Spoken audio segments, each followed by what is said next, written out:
Hey everyone, welcome back. Today, we're going to be looking at two stories. They might seem totally different at first glance, but we're going to take this deep dive into what's going on behind the scenes in politics with a focus on truth and transparency. It's going to get interesting. Yeah, these stories are so interesting because it's all about this tension Between people in power and the people who challenge them. And it's not just politicians, it's media figures too. Yeah, And how they all interact with each other. exactly. And then ultimately, how all of this shapes what we see and what we believe is the public. So first up, we've got Robert F. Kennedy Jr. He's running for president, and he's doing things a little differently. He really is. He's put children's health Right at the front of his campaign, which is pretty unusual for a presidential candidate. He's talking about some pretty alarming statistics about chronic illnesses in kids and how much they've gone up over the past few decades. Stuff like autism, obesity, and diabetes. And it's crazy. You'd think this would be like universally important, right? Taking care of kids' health.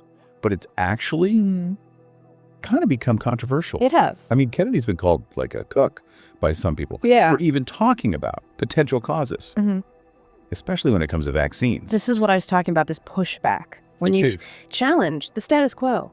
Like, if you really think about it, if we say, yeah, okay, kids are having more and more health problems, well, then you have to start asking the tough question. Like, what's going on in the environment? What about the food industry? And even vaccines. And there are some very powerful people and groups out there that do not want to have those conversations. Right. It's like you threaten a carefully constructed narrative. And all of a sudden, you're the outsider. You're the one questioning the truth, the accepted truth. And this brings us to our second story. Joe Rogan and Kamala Harris. So Rogan came out publicly, and he said the Harris campaign was not honest with him about a possible appearance on his podcast. This one is all about how campaigns try to control how they appear in the media, especially when it comes to places like Rogan's show. Huge audience, but outside the traditional media. Okay, so Rogan says the Harris campaign, at first they wouldn't even give him a time for the interview. And then later they say he wasn't available, which he says is not true. He even says they pretended to send someone to check out his studio, which he says never happened. And Rogan saying he's got proof. Yeah, he says he has the receipts. Emails, messages, the whole 9 yards. And he says this proves the Harris campaign wasn't being straight with him. So then the question is, why? Why would the Harris campaign, or any campaign for that matter, go through all this trouble to avoid an interview or try to, control it? I mean, there are a few possibilities here. One is they just didn't want to be on his show. Rogan has tons of listeners, but he's also known for asking tough questions and not shying away from touchy subjects. And that's risky for politicians. They like things controlled. And don't forget, Rogan's had all sorts of guests from all over the political spectrum. He even had Trump on. So maybe the Harris campaign didn't want to appear on the same platform as Trump. Or maybe they were worried Rogan would ask them about things they'd rather not talk about. And it all points to this bigger trend, what people are calling work culture. For people who might not know, woke in this context means being super aware of social justice issues and being really against anything that seems offensive or discriminatory. Right. And so some campaigns are hesitant to go anywhere near people or platforms that might get them in trouble for not being, sensitive enough, or that don't fit in with their carefully crafted image. So we've got these two stories, and they both deal with power dynamics, control, and how hard it is to figure out this world where information, especially political information, is carefully managed and manipulated. So let's go back to Bobby Kennedy Jr. for a sec. When he focuses on children's health, he's really putting a spotlight on something that we don't talk about enough. I mean, we hear all this stuff about politics, the economy, but when do we ever stop and think about how the next generation is doing, really? And he's not just speaking broadly about it. He's bringing up these really specific issues, like what if environmental toxins are playing a role in all these illnesses or vaccines? It goes way deeper than just healthcare policy. He's making us question some pretty basic assumptions about what's safe and what's best for our kids. Exactly. And that's why it's become this huge flashpoint. Because you have these powerful industries like big pharma, chemical companies. They've got a lot to lose if things change. So when someone like Kennedy comes along and starts poking around, asking, well, they see that as a threat. And it's not just about the industries themselves. There's a whole cultural thing tied into this. Or, I mean, think about it.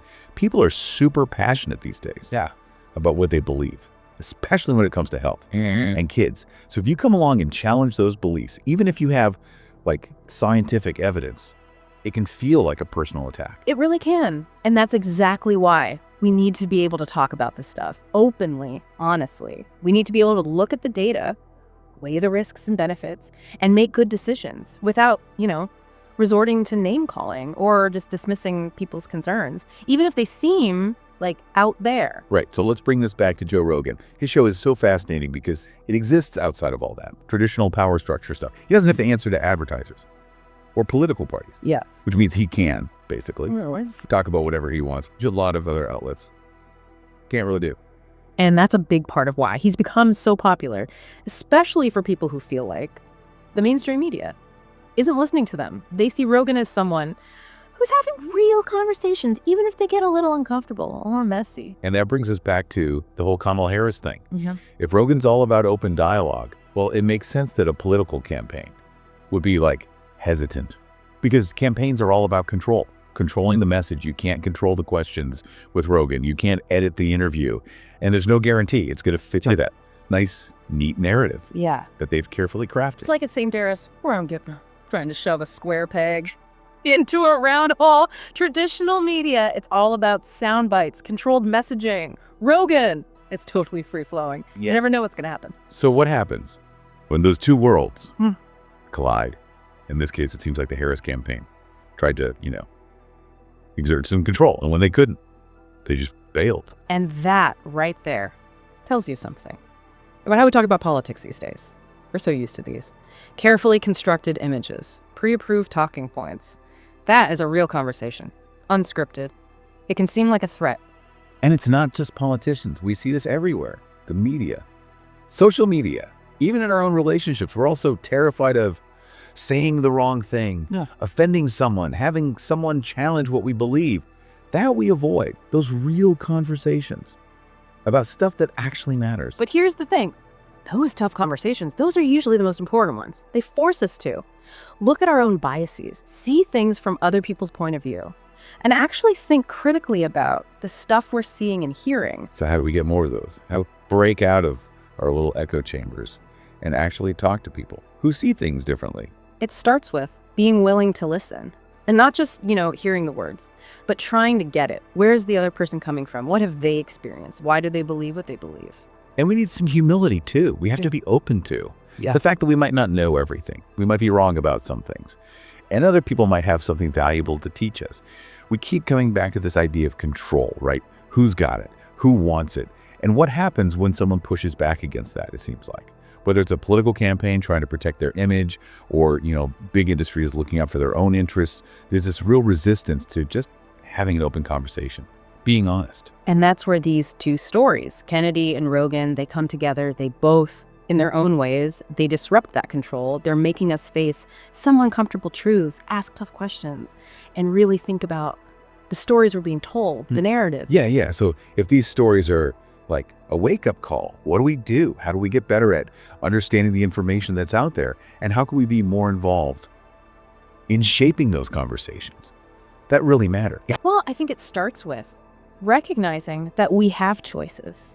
We can choose to seek out different points of view, talk to people who disagree with us, and support platforms where people can have these open discussions. And we also have to be willing to challenge our own assumptions. It's easy to just stay in our bubble, surrounded by people who think like us, agree with us. But if we really want to grow, we got to step outside that comfort zone and be open to new ideas, even if they make us uncomfortable. That's so true. Think about the last time you had a conversation with someone who really challenged your perspective. What'd you do? Did you shut down? Or did you really listen, try to understand where they were coming from? Did you find any common ground? Or did you just say, okay, well, we disagree and leave it at that? Those moments, those are the ones that really count. I think so too. Because that's when we have a chance to learn, to grow. We're a little uncomfortable when something doesn't quite fit. You know what I mean? Yeah, it's about recognizing that one person can make a difference. It's easy to feel like our voices don't matter, that we're just one person and we can't change anything. But history is full of examples of people who started movements, changed people's minds, changed the world because they spoke up, they took action. Like, look at Bobby Kennedy Jr. deciding to put kids' health front and center. In his campaign, he could have just gone with the flow, said the same old stuff, avoided the controversy, but he didn't. He talked about what he believed in, even though it meant dealing with criticism, pushback. Exactly. And Joe Rogan, he built his whole platform from scratch, a place where you can have these open and honest conversations about all sorts of stuff. He's not afraid to rock the boat. And it turns out there are a lot of people out there who are hungry for that. They want real authenticity. So what's the takeaway here? I think it's that truth and transparency, they matter more than ever, especially now with all this information flying around, being manipulated, controlled. We got to be careful, ask questions, and demand more from those in power.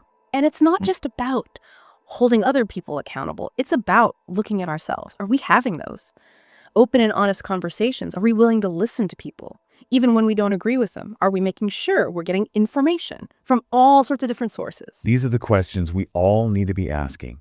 Because if we want a healthy democracy, a healthy society, we have to be able to have these real conversations, challenge the status quo, and demand truth and transparency from our leaders and from ourselves. So, as we wrap up this deep dive, here's a challenge for everyone. The next time you run into something you really care about, an issue that fires you up, don't just stay in your bubble.